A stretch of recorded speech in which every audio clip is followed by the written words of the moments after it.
Hello friends, आपके अपने ही channel ठीक है में स्वागत है। इस वीडियो में बात करेंगे कि शिक्षा मंत्री का जो ऑडियो सोशल मीडिया पे वायरल हो रहा है उसके बारे में। उन्होंने इस ऑडियो में कहते हुए उन्हें पाया गया है कि शिक्षक नियुक्ति प्रक्रिया अब मार्च से पहले संभव नहीं है और इसमें वो गुस्से में लग रहे हैं।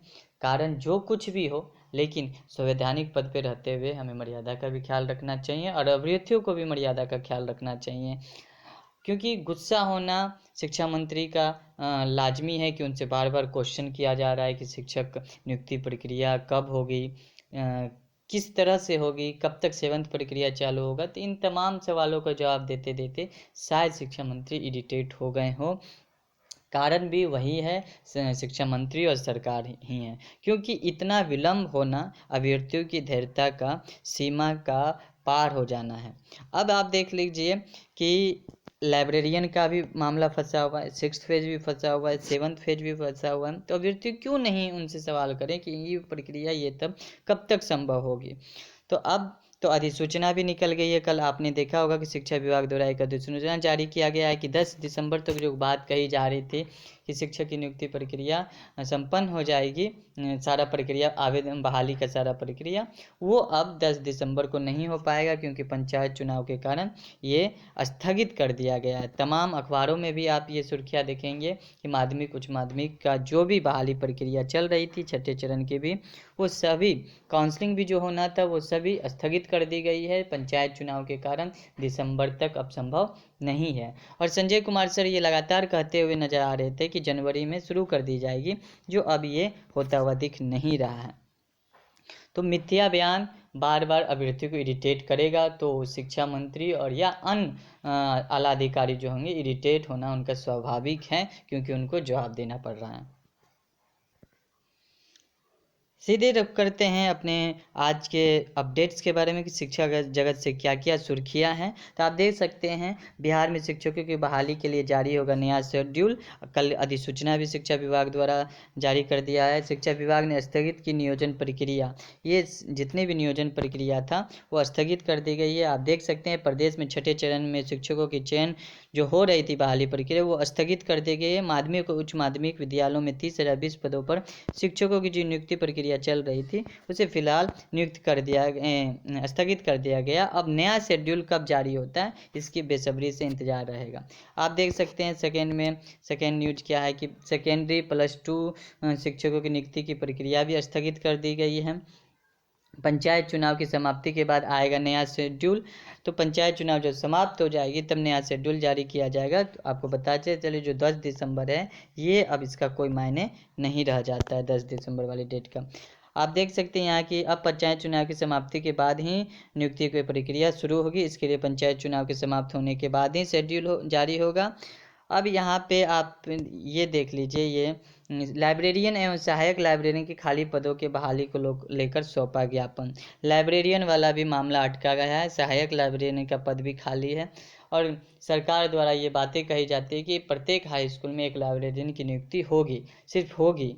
ये फ्यूचर में ही रहते हैं, वर्तमान में इनको कभी आने की, इनको लगता ही नहीं कि वर्तमान में आने की आवश्यकता है। खैर, all Bihar trade librarian association के 8 सदस्य के प्रतिनिधि मंडल ने शुक्रवार को राज्य के विज्ञान प्रौद्योगिकी मंत्री सुमित कुमार सिंह से शिष्टाचार मुलाकात की। इस दौरान प्रतिनिधि मंडल ने मंत्री सुमित कुमार सिंह के समक्ष पॉलिटेक्निक कॉलेज एवं पॉलिटेक्निक होगा यहाँ, इंजीनियरिंग कॉलेज में लाइब्रेरियन एवं सहायक लाइब्रेरियन के खाली पदों को लेकर ज्ञापन सौंपा है।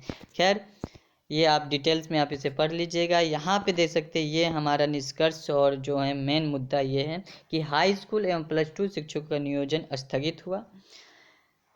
30,020 जो अब 32,000 हो गया पदों पर चल रही थी नियोजन की प्रक्रिया। चुनाव आयोग ने 12 अक्टूबर को जताई थी असहमति। सरकार ने जब इनसे आदेश मांगा था कि मुझे अनुमति दीजिए कि मैं नियुक्ति की प्रक्रिया चालू रखूं, तो इस पर असहमति जताई थी और निर्वाचन आयोग ने इस पर स्थगित करने को कहा। शिक्षा विभाग ने अगले आदेश तक के लिए स्थगित किया प्रक्रिया।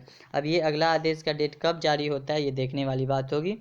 शिक्षकों की नियुक्ति अब मार्च के पहले संभव नहीं है। जी हाँ, संजय कुमार सर भी बोल रहे थे जनवरी, तो अब ये जनवरी मार्च में गया और मार्च अप्रैल में जाएगा कि मई में जाएगा, ये कोई संभव नहीं है, क्योंकि नया शेड्यूल अब दिसंबर के बाद ही जारी होगा। तो 2 महीना तो ऐसे वेट करना है, और शेड्यूल अगर जारी होता है मार्च के अंदर तो ठीक है, नहीं तो पता चलेगा कि 2022 भी इसी सब प्रक्रिया में चला गया और हम लोग बैठे रह गए। सिर्फ वोट आएगा, मतदान आएगा तो वोट करने जरूर जाइएगा, ठीक है। और आप नौकरी का इंतज़ार मत कीजिएगा, कोई ना कोई अपना आय का जीवन यापन करने के लिए आय का स्रोत का इंतजाम कर लीजिए, क्योंकि ये लेट टू लेट होते जा रहा है। गौरतलब हो कि आप अपने अखबार हिंदुस्तान ने सबसे पहले पंचायत चुनाव के कारण जिलों में नियोजन के ठप पड़ने का मामला उठाया था। भले शिक्षा विभाग ने आचार संहिता लागू होने के पूर्व परामर्शी समिति का नियोजन संचालन करने की नियमावली में संशोधन कर लिया था, पर समितियों के अध्यक्ष ने औपबंधिक मेधा सूची पर हस्ताक्षर साइन करने से इनकार कर दिया। इससे प्रायः तमाम जिलों में नियोजन कार्य बाधित हो गया और जिला शिक्षा पदाधिकारियों ने भी इसे जारी रखने में अपने हाथ खड़े कर दिए। ज़्यादातर शिक्षकों के चुनाव कार्य में लगे होने से भी नियुक्ति की कार्रवाई प्रभावित थी।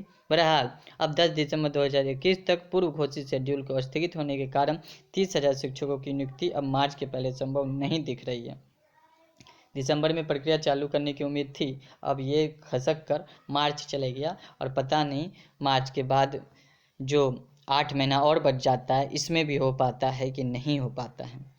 यहाँ पे आप देख सकते हैं शिक्षा विभाग ने छठे चरण के तहत राज्य के माध्यमिक उच्च माध्यमिक विद्यालयों में 30,000 शिक्षकों के रिक्त पदों पर चल रही नियोजन की प्रक्रिया को अगले आदेश तक स्थगित कर दिया है। 29 जुलाई 2021 को जारी नियोजन की समय सारणी को स्थगित करने का निर्णय विभाग ने निर्वाचन आयोग द्वारा 12 अक्टूबर को नियोजन प्रक्रिया जारी रखने पर असहमति जताई थी। खैर अब ये तो इसका जो कैलकुलेशन है कि मार्च के पहले शिक्षकों की नियुक्ति नहीं होगी, वो कोई भी शिक्षक बहाली हो, हाई स्कूल या +2 हो या 94 के हो, या छठे चरण की जो प्रक्रिया चल रही थी लाइब्रेरियन की बहाली जो होनी थी, सर्टिफिकेट का जांच जो होना था, तमाम मुद्दों पर अब बात होगी। दिसंबर के बाद ही इस पर कोई नया अपडेट्स मिलेगा। तो अब 6th फेज और 7th फेज अंधेरे के अधर में है। बाकी क्या होता है आगे, जैसे कोई नया खबर मिलती है आपसे वीडियो के जरिए ज़रूर साझा करूंगा। अगर आप हमारे चैनल पर नए हैं तो चैनल को सब्सक्राइब कर बेल आइकन प्रेस कर दें। अब हम लोग सीटेट की तैयारी में लग जाए तो वही बेहतर है। और सेंट्रल स्कूल के भी आपको दोस्तों बता दें कि नवोदय विद्यालय हुआ, जैसे सेंट्रल गवर्नमेंट स्कूल जो है उसमें भी जनवरी फरवरी में काफ़ी वैकेंसी आने वाली है, उसमें कोई भी मामला अटकता नहीं है। तो आप सेंट्रल स्कूल में भी ट्राई कीजिए। अगर आप सीटेट पास हैं नहीं है तो आप हमारे चैनल पर बने रहें, सीटेट की तैयारी जल्द ही करवा जाएगी। मिलते हैं नेक्स्ट वीडियो में नेक्स्ट अपडेट के साथ। धन्यवाद।